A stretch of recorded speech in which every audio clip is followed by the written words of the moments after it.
تو اس لیے اس نعمت پر کہ یا اللہ تو نے مجھے اپنا طالب بنایا، تیرا شکر ہے، تیرا شکر ہے۔ اس پر جتنا شکر کرتے جائیں گے طلب اور بڑھتی جائے گی، نعمت اور بڑھتی جائے گی۔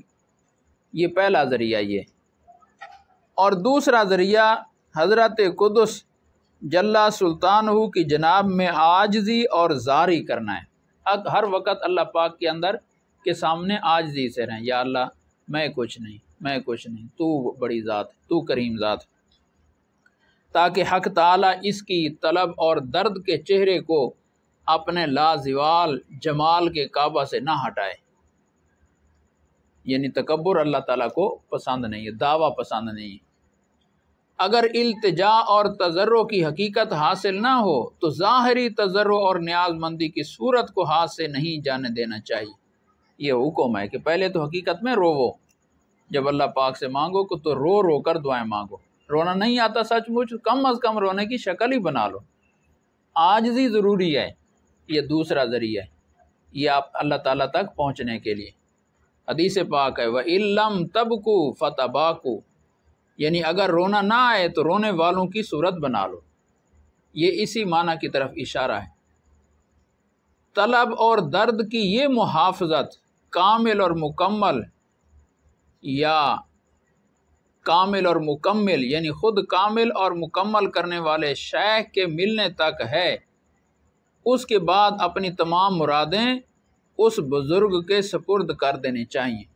جب ایسا شیخ میسر ہو جائے پھر اپنے آپ کو ان کے حوالے کر دیں، اور اس کی خدمت میں مردہ بدست غسال، جیسے میت غسل والوں کے ہاتھ میں ہے تو وہ جدھر اس کو الٹیں پلٹیں وہ تیار ہے، وہ انکار نہیں کرتا، تو مرید کو پھر اپنے شیخ کے سامنے ایسا بن جانا چاہیے، ہونا چاہیے۔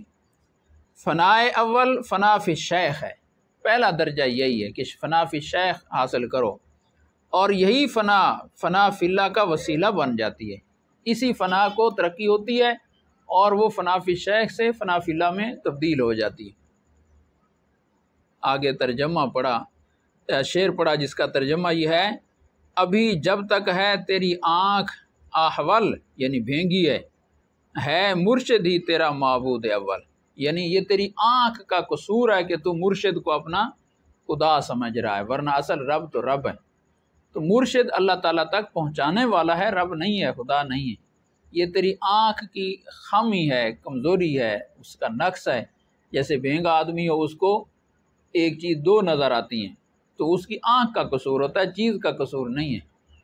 تو شیخ کا بھی قصور نہیں ہے، تیری آنکھ ناقص ہے کہ وہ شیخ کو کچھ اور سمجھ رہی، کیونکہ فائدہ پہنچانا اور فائدہ حاصل کرنا دونوں طرف کی مناسبت پر موقوف ہے، اور ابتدا میں طالب طریقت کو اپنی نہایت پستی اور کمینگی کے باعث حق تعالی عز سلطانہ کی پاک بارگاہ کے ساتھ کوئی مناسبت نہیں ہوتی، اس لیے دونوں طرف یعنی خالق اور مخلوق کے درمیان تعلق والا ایک واسطہ ہونا ضروری ہے، اور وہ شیخ کامل اور مکمل ہے۔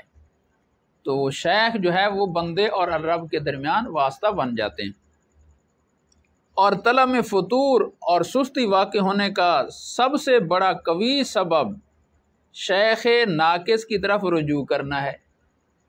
شروع میں فرمایا تھا کہ طلب کو ٹھنڈا نہ ہونے دیں، جو اللہ تعالیٰ کی رضا کی طلب دل میں اٹھی ہے اس کو اور قوی کریں، اور قوی کرنے کے دو اسباب ہوتا ہے، شکر ادا کریں اور دوسرا عاجزی اللہ پاک کی طرف، تضرع، التجا کہ یا اللہ اور یہ نعمت بڑھا۔ تو اس کو ٹھنڈا کرنے والا سب سے بڑا سبب ناقص شے کی صحبت ہے۔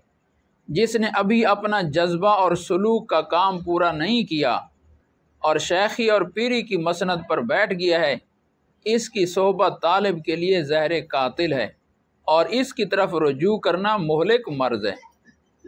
اس قسم کے شیخ کی صحبت طالب کی بلند استعداد کو پستی میں لے آتی ہے اور بلندی سے پستی کی غار میں گرا دیتی ہے، کیونکہ اس کی اپنی طلب اتنی بلند نہیں ہے، اس کی اپنی سوچ اتنی بلند نہیں ہے، اور وہ دنیا کا طالب ہے، وہ آخرت کا طالب نہیں ہے، اللہ تعالیٰ کی رضا کا طالب نہیں ہے۔ تو اس کی مجلس میں تذکرے احوال، گفتگو، اس کی مجلس میں سوچ فکر وہ بھی اسی چیز کی ہوگی، تو اس کو اپنے شیخ سے محبت ہے تو پھر اس کی صحبت میں بیٹھ کر وہ بھی انہی چیزوں کا طالب بن جائے گا، اور جو اصل طلب تھی وہ اس کی بھی ٹھنڈی ہو جائے گی۔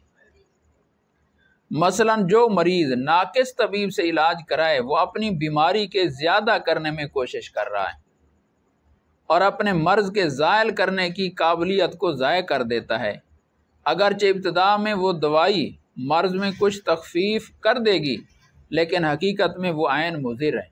شروع میں کچھ محسوس ہوگا کہ یہ دوائی مجھے فائدہ دے رہی ہے، لیکن حقیقت میں نقصان ہے۔ یہ مریض اگر بالفرض کسی تجربہ کار طبیب کے پاس جائے تو وہ طبیب پہلے تو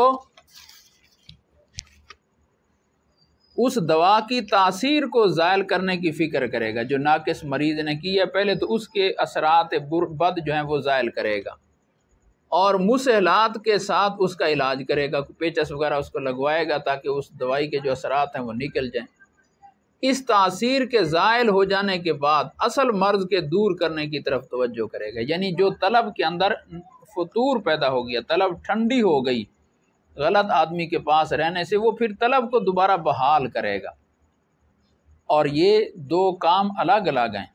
بندے کو پہلے طالب مولا بنانا یہ بھی ایک مستقل کام ہے۔ حضرت سید علاء الدین محمد علاء الدین شاہ صاحب رحمۃ اللہ علیہ ارشاد فرماتے تھے کہ اکثر لوگ ہمارے پاس طالب مولا بن کے نہیں آ رہے، طالب دنیا بن کے آتے ہیں۔ کوئی جنات کا مریض ہے، کوئی قرضوں کا مقروض ہے، کوئی بیماریوں میں مبتلا ہے، کوئی کیسوں میں جھگڑا ہوا ہے، کوئی کسی مسئلے میں ہے، وہ آتے ہیں ہم سے دعائیں کرانے کے لیے، وہ آتے ہیں ہم سے دم کرانے کے لیے، وہ آتے ہیں ہم سے تویز لینے کے لیے۔ تو یہ چیزیں تو دنیا کے کام ہیں، تو وہ ہمارے پاس دنیا لینے کے لیے آتے ہیں، طالب مولا بن کے نہیں آتے۔ لیکن ہم ان کا ذہن بناتے ہیں آہستہ آہستہ بھی اللہ کے بندو اصل طلب کی چیز تو یہ ہے، وہ تو ایک وقتی چیز تھی، آئی اور ختم ہو گئی، اس کو اصل طالب بنو۔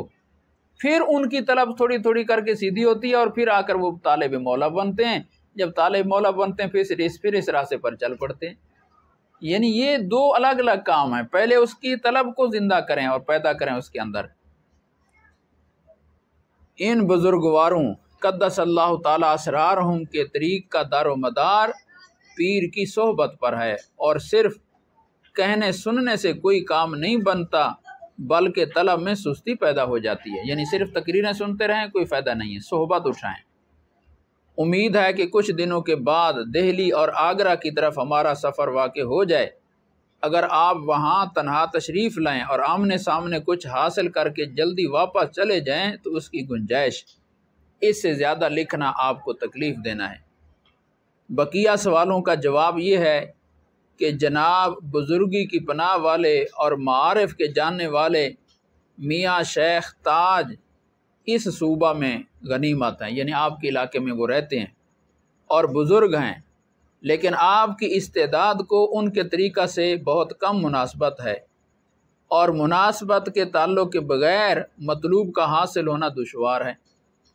اور آئندہ آپ کو اختیار ہے اگر کبھی کبھی اپنے کچھ حالات تحریر فرماتے رہیں تاکہ اس طرف سے بھی کچھ لکھا جاتا رہے تو بہت ہی مناسب ہے، کیونکہ اخلاص کا سلسلہ اسی طرح پر ہمیشہ حرکت میں رہتا ہے۔ والسلام۔